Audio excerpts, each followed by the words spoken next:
Hello, നമ്മൾ അടിപൊളി മുട്ടക്കുറുമയാണ് ഉണ്ടാക്കാൻ പോകുന്നത്. എളുപ്പത്തിൽ ഉണ്ടാക്കാൻ പറ്റുന്ന ഞാൻ 4 മുട്ട വെച്ചിട്ടാണ് ഉണ്ടാക്കുന്നത്. അപ്പോൾ ഇതൊന്ന് നമുക്കാദ്യം പുഴുങ്ങാൻ വെക്കാം കേട്ടോ. കുക്കറിൽ ഒരു 2-3 വിസിലടിക്കുമ്പോഴേക്ക് അത് ആയി കിട്ടും, പുഴുങ്ങി കിട്ടും കേട്ടോ. അപ്പോൾ അത് മുട്ട പുഴുങ്ങാൻ വെച്ചിട്ടുണ്ട്. അപ്പോൾ മുട്ട പുഴുങ്ങുമ്പോഴേക്ക് നമുക്ക് അതിലേക്ക് വേണ്ട വലിയുള്ളി, തക്കാളി, ഇഞ്ചി, വെളുത്തുള്ളി, പച്ചമുളക് റെഡിയാക്കി വെക്കട്ടെ. ഞാൻ 3 വലിയുള്ളി എടുത്തിട്ടുണ്ട്. തക്കാളി ഒരു ചെറിയ തക്കാളി മതി കേട്ടോ, ഒരു പുളി രസത്തിന് വേണ്ടിയിട്ട്. പിന്നെ ഒരു 3-4 അല്ലി വെളുത്തുള്ളി എടുക്കുന്നുണ്ട്, ചെറിയ കഷ്ണം ഇഞ്ചി എടുക്കുന്നുണ്ട്. നമുക്ക് എരിവിനനുസരിച്ച് പച്ചമുളക് എടുക്കണം. ഞാൻ 2 എണ്ണം എടുത്തിട്ടുള്ളൂ കേട്ടോ. പിന്നെ കുരുമുളകാണ് ഉപയോഗിക്കുന്നത്, മുളക് പൊടി ഉപയോഗിക്കുന്നില്ല കേട്ടോ. അപ്പോൾ നമുക്ക് നോക്കൊന്ന് ചെറുതായി അരിഞ്ഞ് വെക്കാം.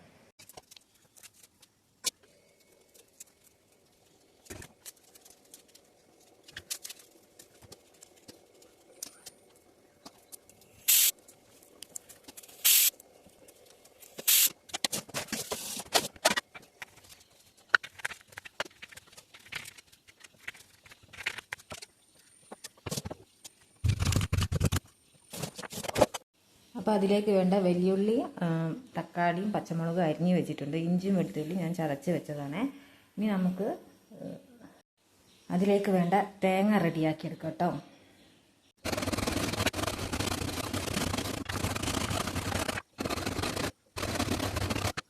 അപ്പോൾ നമ്മുടെ മുട്ട ഇവിടെ റെഡി ആയിട്ടുണ്ട്. ഇനി നമുക്കതിലേക്കുള്ള ഉള്ളിയൊക്കെ ഒന്ന് വഴറ്റിയെടുക്കാം കേട്ടോ.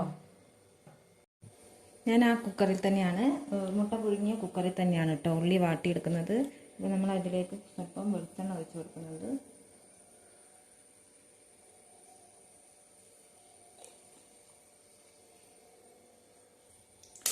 അപ്പോൾ അതാ വെളിച്ചെണ്ണ ചൂടായിട്ടുണ്ട്. അതിലേക്ക് നമ്മൾ ഒരു കഷ്ണം കറുവപ്പട്ട, പിന്നെ ഒരു ഗ്രാമ്പൂ, ഒരു ഏലക്ക ഇട്ട് കൊടുത്തൊന്ന് മൂപ്പിച്ചെടുക്കണേ.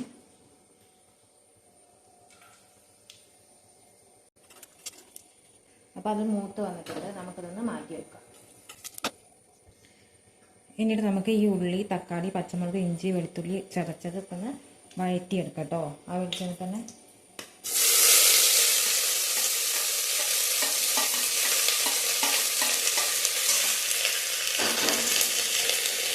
അപ്പോൾ തക്കാളിയൊക്കെ നല്ല വാടിയിട്ടുണ്ട്. ഇനി നമുക്കതിലേക്കുള്ള പൊടികളൊക്കെ ചേർത്ത് കൊടുക്കാം. മല്ലിപ്പൊടി ആവശ്യത്തിന് 1.5 സ്പൂൺ മല്ലിപ്പൊടി ചേർത്ത് കൊടുക്കുന്നുണ്ട്. മഞ്ഞൾപ്പൊടി സ്വല്പം മഞ്ഞൾപ്പൊടി മതി കേട്ടോ, അധികമായാലും അതിൻ്റെ കളറ് വ്യത്യാസം വരും. പിന്നെ കുരുമുളക് പൊടി നമ്മളിതൊന്ന് ഇളക്കി കൊടുക്കാം കേട്ടോ.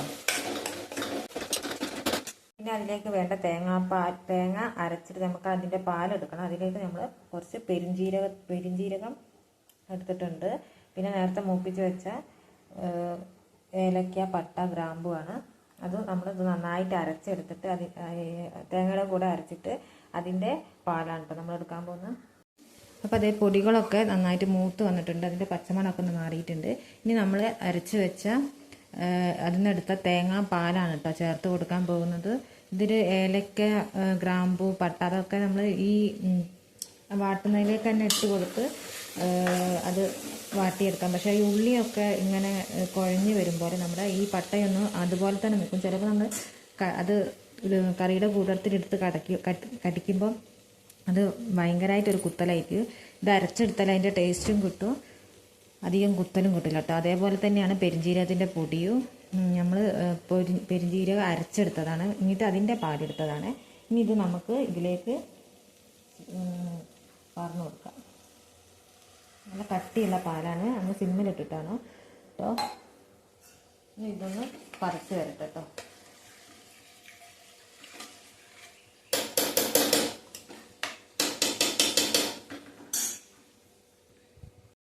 അപ്പോൾ ആ കറി ഒന്ന് പതയ്ക്കുമ്പോഴേക്ക് നമുക്ക് മുട്ടയൊന്ന് ഇങ്ങനെ വരഞ്ഞു കൊടുക്കാം കേട്ടോ. അപ്പോൾ അതിലേക്കൊക്കെ മസാല നന്നായിട്ട് പിടിച്ചോളും. അത് നന്നായിട്ട് നമുക്കൊന്ന് വരഞ്ഞു കൊടുക്കാം.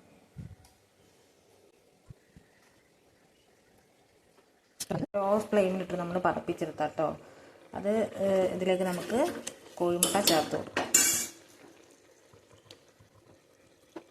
ഇതൊന്ന് നമുക്ക് ഇളക്കി കൊടുക്കാം കേട്ടോ.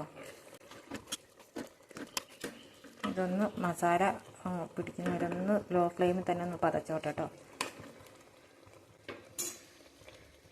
അപ്പോൾ നമ്മുടെ മുട്ടക്കുറുമ ഇവിടെ റെഡി ആയിട്ടുണ്ട്. നല്ല ടേസ്റ്റാണ്.